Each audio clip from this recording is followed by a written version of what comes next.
Hi everyone, this is Matt from tracyandmatt.co.uk, and here I am with another white box, but this time it's a bit of a giveaway because the label on top tells us what it is, but being a white box, often we know that means an HTC product anyway.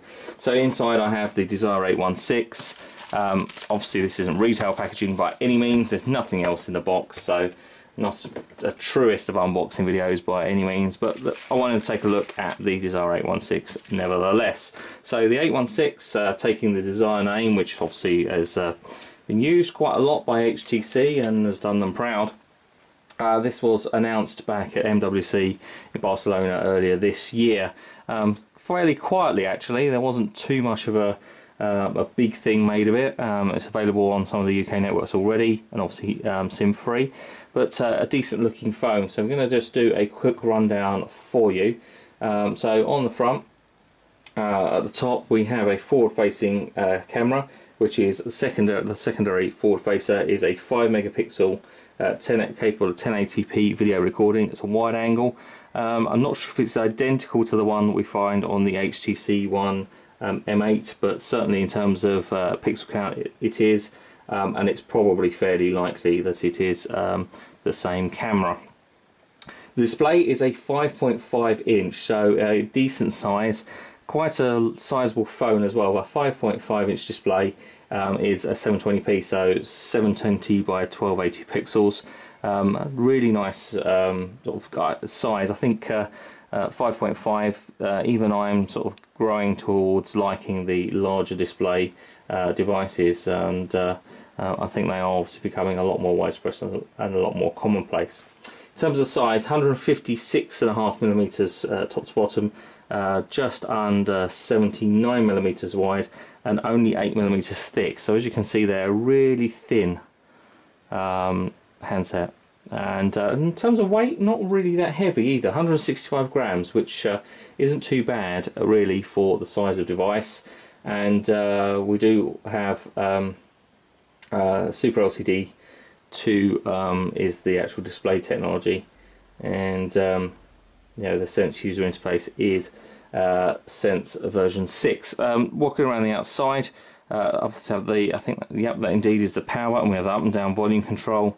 On the bottom we have the micro USB sync charge connector, and on this side have a cover over the various sockets. So we have a socket there for a SIM card and one for the micro SD memory card, supporting up to, just checking the specification because I can't remember, supports up to 128 gig micro SDHC memory or micro SD memory cards. You'll notice there's a blank over the other slot there. In some territories this will actually be a dual SIM device, but here in the UK it is only a single SIM device. On top we have a 3.5mm headphone jack, 4-pole, so that we can obviously use wired headsets. Secondary microphone on top, and I think the other microphones in, obviously, yeah, it'd be in here at the bottom. On the back we have a 8 megapixel camera, sorry, a 13 megapixel camera. It's autofocus with LED flash, supports geotagging, full HD video recording and the like. And despite the fact it's obviously been in my hand already, a few fingerprints, but we've had this sort of gloss finish to the back of it, available in various other colours as well. This sort of grey seems to suit it quite well. If I can just power up, hopefully we've got some juice. And let me run down the rest of the specification. I think we're almost there really. There's 8 gig of internal ROM and 1.5 gig of RAM, which I suspect that most people will want to put in a memory card, because 8 gig of ROM isn't an awful lot these days. We have Wi-Fi support in 802.11b, G and N standards with DLNA and Wi-Fi hotspot modes. Bluetooth 4 with A2DP support. NFC, now it says optional in the specification here. I suspect that might be that it varies country by country, so not quite sure on that, we'll have to check. USB on the bottom is 2.0. Full HD video recording on both of the cameras, front and rear, with geotagging, touch focus, face detection, video and image recording at HDR. Android OS 4.4.2 KitKat. We've got a Qualcomm Snapdragon 400 CPU with a quad-core 1.6 GHz A7, Adreno 305 GPU as well. Sensors, ambient light, proximity and compass. We've got an FM radio, and we have finally the battery, which I'm just looking up, is not listed in the specification. I think it's fantastic. So we have HTC Sense 6.0, which we'll just have a quick, very quick look at. In fact, we won't connect to that. I'll skip through this as quickly as possible.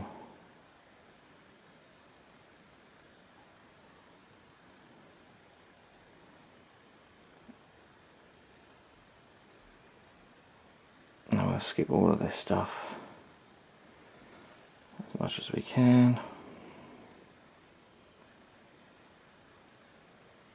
There we go. Okay, so those of you that have seen the HTC One M8 will recognise the new version of Blink Feed and the new UI in HTC Sense 6. So it's very much the same in terms of appearance to that HTC One. It's exactly the same as the HTC One M8. In terms of applications installed, we've got the Zoe features there, which are quite good. So it's good to see Zoe being included on other devices, and obviously the features that we have there attached with the camera. In fact, we'll take a quick look. In fact, what we'll do is take a look at the camera and pop in our, there we go, take a quick shot, like snapped very quickly. We can change the camera settings in the corner for the flash. We've got the main settings, auto ISO, auto modes, which we can get rid of, thank you. With all the different auto modes that we've got the ISO settings that we can change, the exposure compensation, auto white balance, various theme and settings there we can change through, and then a main settings where we can change crop levels and the actual camera settings, the resolution and so on. And then we can save those camera modes, and we can go to selfie mode if we want to, and we can switch back to camera mode there. In terms of the image that we just captured, it's pretty good. Doesn't seem like there's too much compression or over sharpening. That's actually a really nice snap that we've just taken there. Maybe a little dark, but I'll see, we could change that around by changing the settings and messing around with that a little as well. So in terms of the other stuff on here, I'm not going to go into to any more detail. Performance wise, we will do a benchmark in just a moment and put that in a second video with it alongside a couple of other devices that we have here that are comparable. But in terms of the user interface, it's exactly the same as the HTC One M8. So if you want to see that in more detail, check out our video of the HTC One M8. This has been the HTC Desire 816. We'll have a review for you over the next couple of weeks. In the meantime, if you want to follow us on Twitter, it's at TracyMatt, TracyMatt, facebook.com/TracyMatt.co.uk, or on Google+, I'm Matt Davis 1, that's MattDavis and the number 1. I'll be back soon with some more videos and reviews on TracyMatt.co.uk, but for now, thanks for watching.